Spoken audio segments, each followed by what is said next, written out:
बाबा सोमेश्वरनाथ की नगरी में जन्म लेने का जो सुअवसर मिला, जो पुण्य मिला, आज एक संगम हुआ है बाबा पतालेश्वरनाथ और बाबा हरिहरनाथ के नगरी से आप लोगों का जो शुभ आगमन हुआ है, खासकर वैसे वक्त पे जब पूरा विश्व शिव की कृपा पे त्राहिमाम जो स्थिति बन गई है, कोरोना का जो काल चल रहा है, उसमें एक भ्रम की स्थिति हो गई है कि आखिर ये है क्या।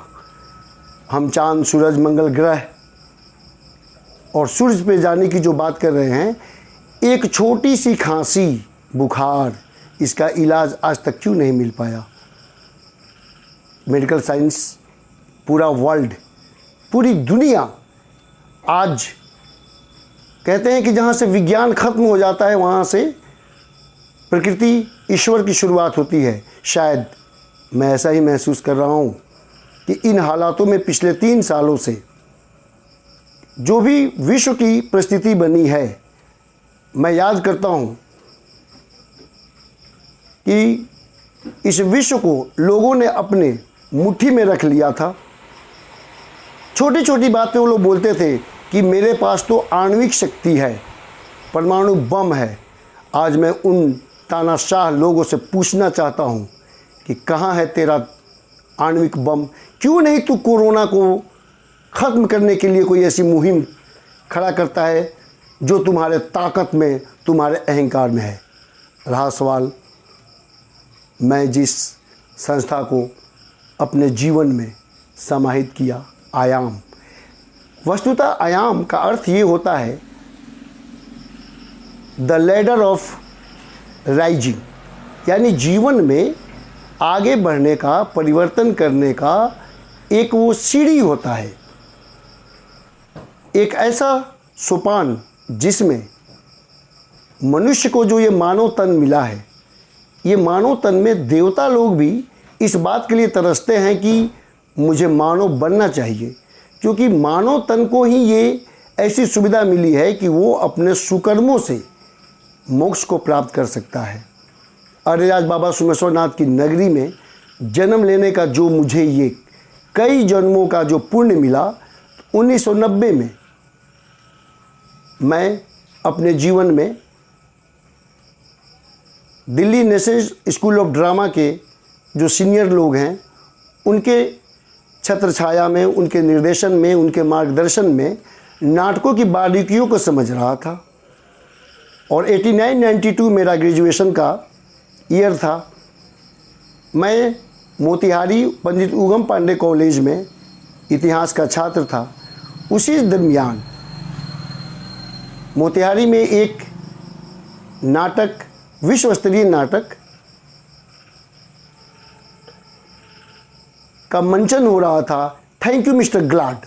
उसमें मुझे असिस्ट जेलर की जेलर का रोल मिला था। उस रोल को करने के दरमियान डीएसपी तत्कालीन अरविंद कुमार जी, जो खुद एक अच्छे रंगकर्मी थे और आशा चंद्रा जी के, रोशन तनेजा और आशा चंद्रा जी से वो जुड़े थे, अच्छे गज़ल गायक थे, उन्होंने हम लोग से संपर्क किया और वो फाइनेंशियल सपोर्ट में हम लोग को एक टीम बनाए।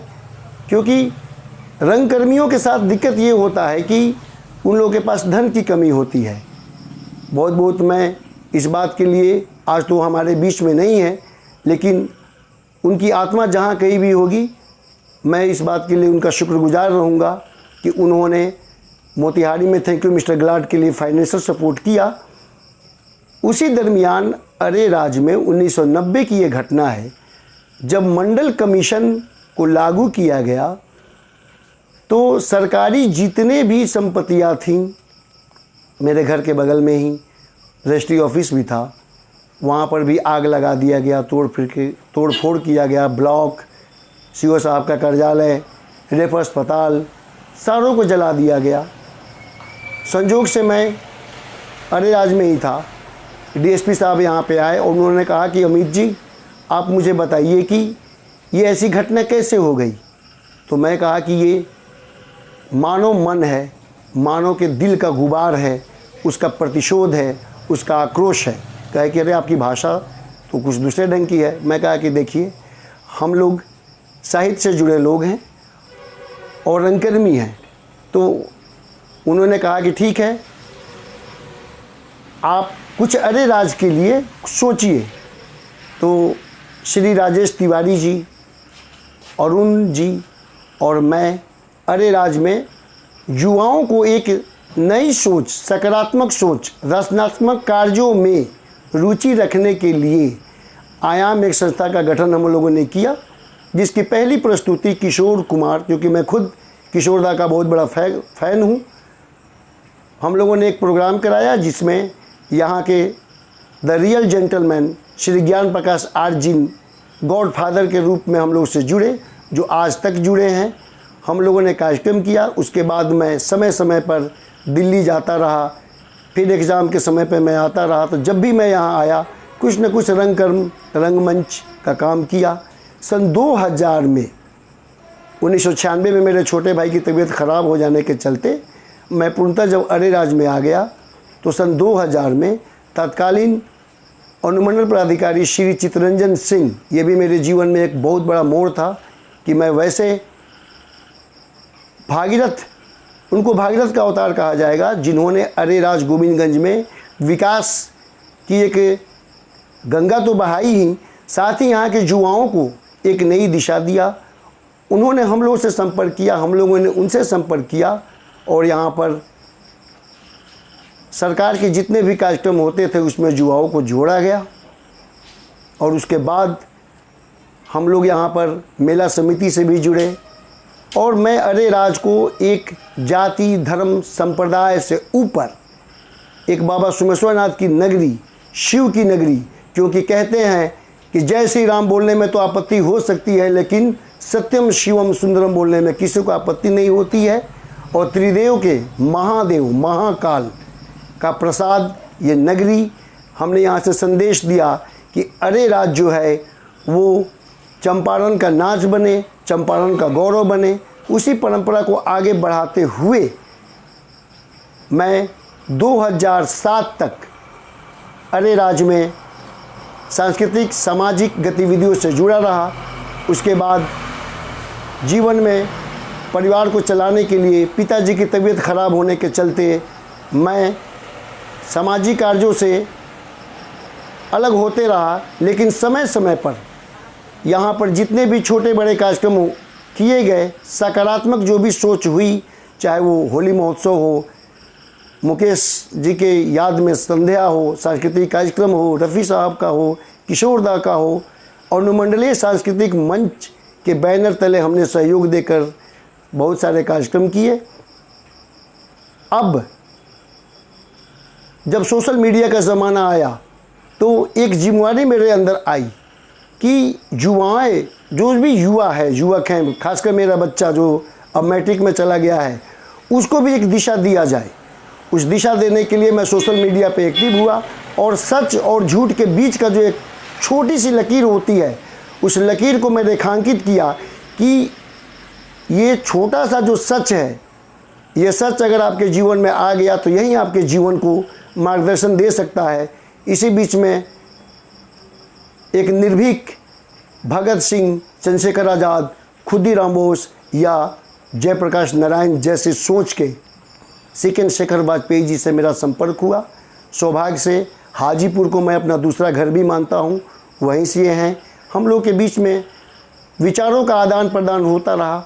अचानक उन्होंने ये क्रांतिकारी कदम बिहार बदलो यात्रा के रूप में, ज़मीनी रूप में उन्होंने भारत सरकार, बिहार सरकार की जो भी योजनाएं जो आम जनता के लिए है, जिसको किसी भी जनप्रतिनिधि के द्वारा गाइड नहीं किया जाता है, उसको सीधे पढ़े लिखे IAS, IPS, BDO और अनुमंडल पदाधिकारी के द्वारा जो कार्यान्वित किया जाता है, उस पर एक आईना दिखाने के लिए, एक सच का सामना करने के लिए इन्होंने जो इस यात्रा का प्रारंभ किया, तो मैं कहा कि चलिए अरे राज में आप आइए, बाबा सोमेश्वरनाथ की नगरी में आइए। मेरी संस्था आयाम अब दूल्हा तो नहीं बनेगी, लेकिन बारात को तो ज़रूर सजाएगा।